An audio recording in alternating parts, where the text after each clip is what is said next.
For God so loved the world, that he gave his only begotten Son, that Ian Cook, believing in him, should not perish but have everlasting life.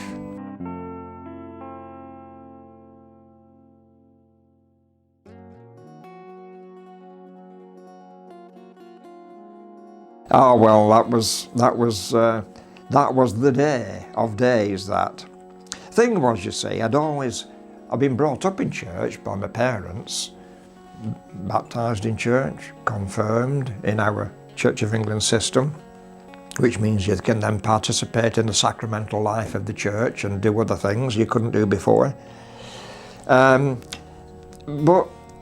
I'd helped in Sunday school. I was a big help, got prizes for being a helper when I was in my early teens, 13 and 14. But then when I got to about 14 and 15, I kind of thought, getting a bit big for this kind of thing, you know. Out with the lads playing football would be much more fun and all that now. So I drifted off from the church business. Then, of course, I left school and started work, at 15 in my case. In the course of that, I met this chap. I mean, I don't know if you know what a machine shop floor is, but it's a big factory with lots of machines on, lathes, millers, drills and all this kind of stuff, you know, rows of them, big factory. And when you're doing a job, you take a sample of what you've done to these inspectors to check, to make sure what you're producing is okay, you see, because everything has to be pretty well the same, you know, within certain tolerances. And there was one of these inspector lads, and of course as you go and take bits to them, you know, to check this kind of sample of stuff, you're chatting kind of thing. And I was 18 and a half, 18 and 3/4 or so at this time, 18 and a half just gone maybe.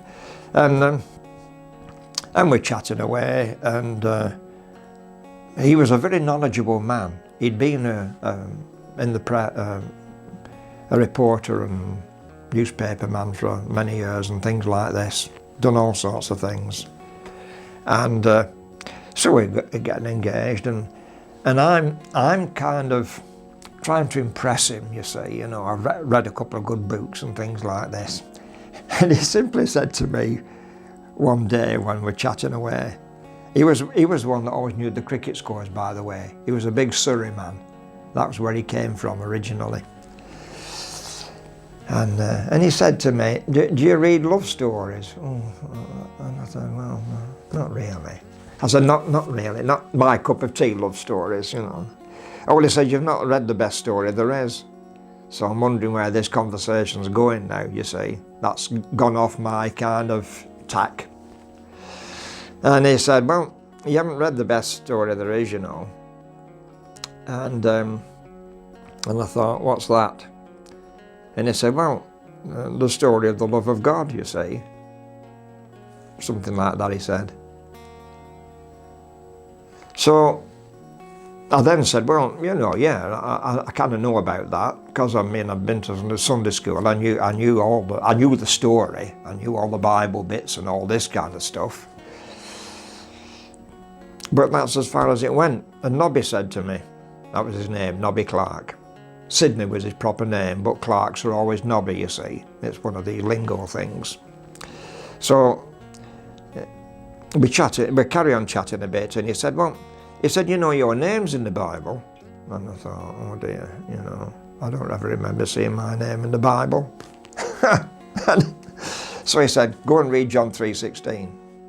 Went home, dug the Bible out in the bookshelf somewhere, got it down, read John 3:16. For God so loved the world, that he gave his only begotten Son, that whosoever believing in him should not perish, but have everlasting life. Fine, I thought, well, okay, fine, you know, I've read that. So I went back in the morning, I said, I read that verse. I said, my name's not there at all. He said, what did you read? So I repeated the verse to him, you see, for God so loved the world. So he said, well, who is a whosoever? Anybody. Right, he said. Well, instead of whosoever, put your name there. You are a whosoever. So I read it again. For God so loved the world, that he gave his only begotten Son, that Ian Coote, believing in him, should not perish but have everlasting life. And that was it. And it just went zunk kind of thing, you know. Something went chuckle, just like that type of thing. Difficult to explain really. But you see, I had all the knowledge. I knew what he was talking about in terms of the words and stuff like this. So I had all the background knowledge. But it never really meant anything for me. It didn't grab me kind of thing. But it did that day. That was it. Just reading that verse with my name in it.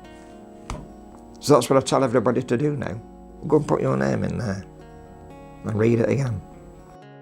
So that's what I would call my conversion, really. It's when the story became real to me. When Jesus became real to me, you see. How real is it now? Oh, it's more real than it was then, in a way. It's very difficult to describe, you see, really, because there's a sense in which my relationship with him is more real than my relationship with my wife, or anybody else for that matter. For God so loved the world, that he gave his only begotten Son, that Ian Coote, believing in him, should not perish but have everlasting life.